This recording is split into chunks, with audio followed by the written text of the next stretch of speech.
დღეს საუკუნის დარცვაში ბრალდებულებს ასამართლებენ თურქეთში მომხდარი დანაშაულის გამო დაკავებულთა საქმის არსებით განხილვას თბილისის საქალაქო სასამართლო იწყებს. ქალაქ ორდუში განსაკუთრებით დიდი ოდენობის ოქროსა და ძვირფასი ნივთების ქურდობაში საქართველოს 6 მოქალაქეა ბრალდებული, 3 დაკავებულია, 3-ს ეძებენ.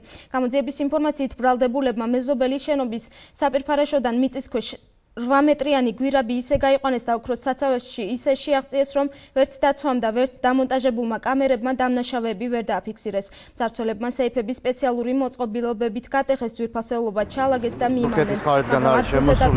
დამატებითი მასალები, რომლებსაც სჭირდებოდა გარკვეული დამუშავება, კერძოდ თარგმნა და ამის შემდეგ უნდა გაეცნოთ ჩვენთვის, მაგრამ დღემდე ეს მასალები ჩვენთვის არ არის ცნობილი. დღეს დაიწყება არსებითი განხილვა.